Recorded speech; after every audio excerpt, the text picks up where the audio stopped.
What's going on, guys? Welcome to Team Bodybuilding India. My name is Shreyas. So guys, as you have read from the title, this is the second part of the Q&A with Shreyas. So if you haven't watched the first part of this video, I recommend you click here. It will open in a new tab, so you can watch it later or now or anything, and you can come to this video. So the next question comes from Sukun Chaudhary. His question is there any relation between muscle and body strength?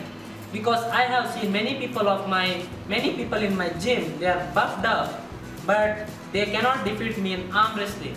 So Sukun Chaudhary, even you might be able to defeat me in arm wrestling. I'll tell you, even my brother defeats me in arm wrestling, but he can't lift the same weights that I lift in my gym. So you might be also the same person. You might not be able to lift the weights that they lift. So, and since you asked, your first question is there any relation between muscle and body strength? There is a relation between muscle and body strength, but it depends on the way you train. There are people, powerlifters, who train for powerlifting only, but there are bodybuilders who train for strength and hypertrophy. But there are people like me who don't even care about the weights they lift, they just want to build muscle. Yes, I agree that over time it's required for you to progressively overload in weights, but there will be a time when you can't lift more than this amount of weight. So they are related, but you need not be super strong to build muscle and get big. So the next question comes from Syed Rayan. His question is, how much cardio to begin my cut with, and should I increase it with time? Personally speaking, I don't perform cardio till I reach around 12% body fat, that is when my abs are visible. But then when I want to get ripped and shredded, that's when I start doing my cardio. I'll be doing 20 minutes of cardio around, that is high intensity cardio or steady state cardio depending on my mood, for 3 to 4 times a week. And yes, you need to increase your cardio as your cut progresses on, because as the amount of fat reduces in your body, it becomes difficult for your body to burn that fat. So to burn more calories and to get a deficit of around 600-700 calories, you need to do cardio, you need to perform cardio. Doesn't matter which kind of cardio you perform, you need to perform cardio. So next question comes from Pratik Singh. I really like this question. His question is, can I train my legs twice a week? So before I answer this question, a salute from my side, Pratik Singh, because you are one of the first guys who have asked me this question. So absolutely you can train your legs twice a week if it is possible. Most of the people can't recover their legs because their legs will be sore for around 5 to 6 days. Like me, my legs won't recover for after 5 days after my workout. So I train my legs for every 6 days. So answer to your question is, yes, you can train your legs twice a week and any muscle group twice a week. And the next question comes from Ninad Mittal, a very good question. Most of the people might have this question. Does our body become catabolic when we are unable to work out for 1 or 2 weeks? Do we lose muscle and strength? What should we do to preserve muscle and get back in the gym? So Ninad Mittal, to get back in the gym after a gap, the best thing would be looking yourself in the mirror. You will not be losing muscle, but there will be that psychological thing which will put that thing in your head that you are looking small or you are looking fat. So that will get into your head and you will go right back into the gym. So answering your question, your body will be catabolic, but you might not lose muscle, but you will lose strength. But the good thing about that is, once you get back into the gym after 2 weeks, and after that, after you train back for 2 weeks, then you will gain back that strength. So no need of worrying about that. I hope I answered your question. So the next question comes from Syed Ryan again. His question is some tips for rounder and bigger delts. So let me display a pic of mine which I took yesterday. So as you can see, my delts are very good. Not great, but it is reasonably good. So what I do is, I don't perform 3 sets. I perform like 6 to 7 or 8 sets for my side deltoids or lateral head of the deltoid. I perform lateral raises or side raises, and I also perform upright rows. Not the close grip one, a little bit wider grip, so that it targets my deltoids. That is the side deltoids. So that are the 2 movements I like to do for my deltoids. So next question comes from Shaunak Sen. His question is, any replacement for squats? Bad left knee is halting my progress.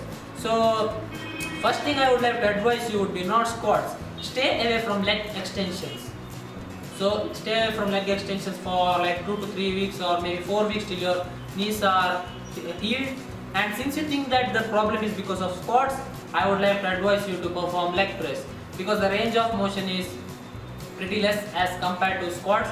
So go for the leg press machine, and you can also perform hack squats if possible.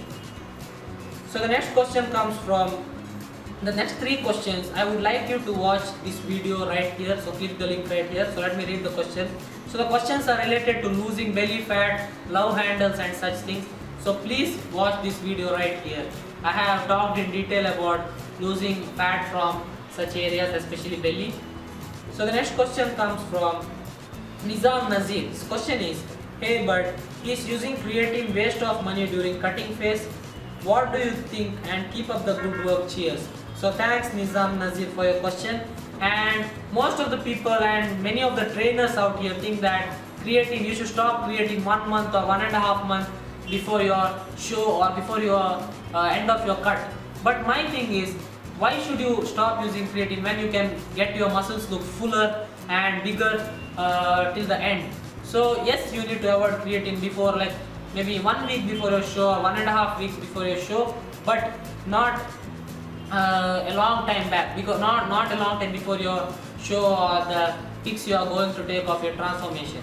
Yes, creatine is very useful while you are on a cut, because it will help you maintain your strength, and it will also help you look your muscles to look bigger, even though they are not bigger. So even though they are not that big, it will give an illusion that your muscles are big. So use creatine during your cut and also during your bulk.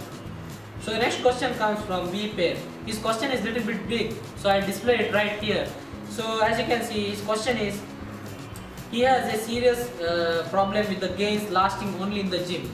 He says that many of the people have this problem. They say that while they work out, they get a huge pump in their arms or maybe in the chest or anywhere in their body, but in the next morning they won't see any of the pump. So the reason for, yes, even I don't see the pump, but the problem with that, why you are not gaining muscle is that you are not giving your body enough rest, and you are not giving your body enough food or enough nutrients to recover and get bigger. Then what you do in the gym is simple. You just break down your muscle or damage your muscles. The time, that 22 hours other than outside your gym, that is what decides how much muscle you build. If you want to recover your body, you need to have adequate amount of rest as well as good nutrition. So my advice for you would be, get enough proteins. First thing should be protein, then it should be carbs. If you are not getting enough carbs and proteins, you won't be building muscle. And fats are very important while you are trying to build muscle, because fats beside the hormone levels in your body, that is if you have enough fats in your diet, the natural testosterone levels in your body will be very good. So make sure that you get your fats, proteins and carbohydrates, so that your body can recover from your workout. And sleep is also very important. So the next question comes from Arjit Acharya. His question is, does running or skipping for cardio reduce the volume of my chest? Also, on a personal note, do you smoke? So to the question, to his second question, that is, do I smoke? No, and I'll never smoke no matter what happens. I don't care if I'm depressed, I don't care. Whatever happens, I'll never smoke, and I can't stand when people smoke in front of me and that smoke goes all inside my lungs and I feel like shit. So I'm not judging people who smoke, but on a personal note, I never smoke and I don't like smoking. And his first question is, does running or skipping for cardio reduce the volume of chest? Not only the volume of chest, if you do too much cardio, you will be at a risk of losing muscles from all parts of your body.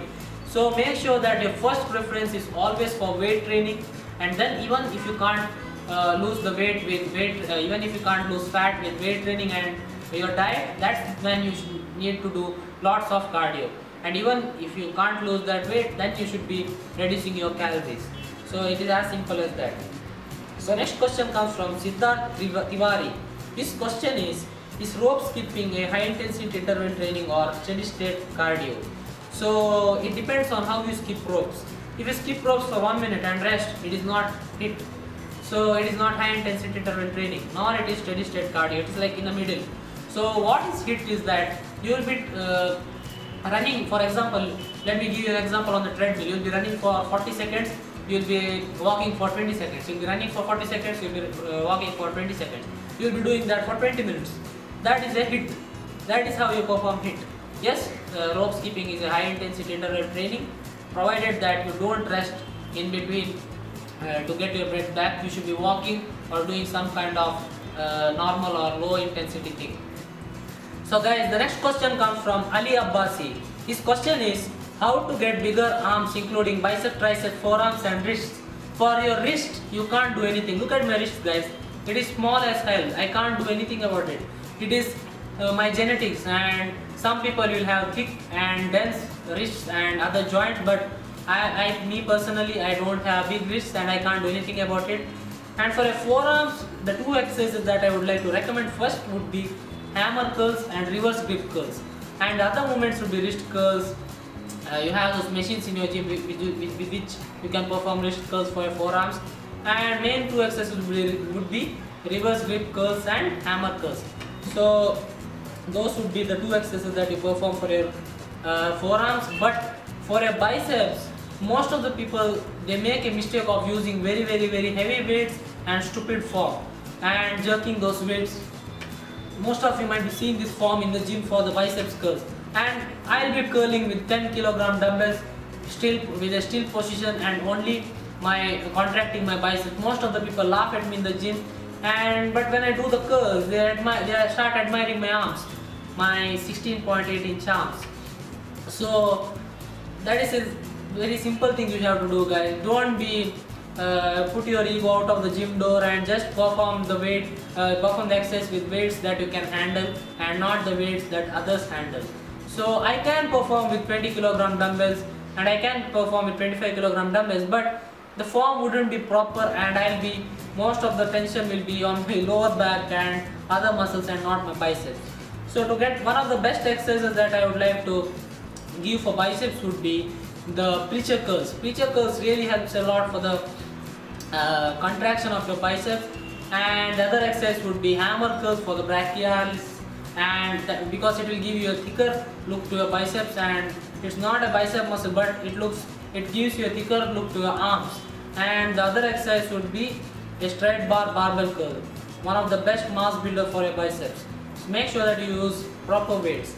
And for triceps, perform exercises like close grip bench press, a very good mass builder for your triceps, and isolation exercises like tricep push downs. And make sure that you perform at least one exercises which include overhead extensions and one exercise which include pushing movements. So those are the two exercises. You can perform overhead dumbbell extensions for your triceps, that is the long head of your triceps, and also the close grip bench press for the long hand of your triceps, that is the thicker part of the triceps, which you will be seeing when you perform the front double biceps pose. So this is the thicker part of the bicep. And for the lateral head of your triceps, you can perform rope push down, the straight bar rope push downs and such movements. So simple as that. And the next question comes from Subham Chaube. His question is, how often can we hit abs? A very good question. I see most of the people performing abs every day, so they forget that abs are also a muscle group in your body, just like your chest, arms, your triceps, your biceps and such, legs, even your glutes and your back, everything. So Shubham Chaube, hit your abs, not like other muscle groups. Yes, you can hit abs more often, like 3 times a week, or to the maximum 4 times a week, not more than that. If you perform your abs daily, you won't be growing your abs whatsoever, and if you think that you'll be burning fat with ab exercises, then you are wrong. So 3 to 4 times a week.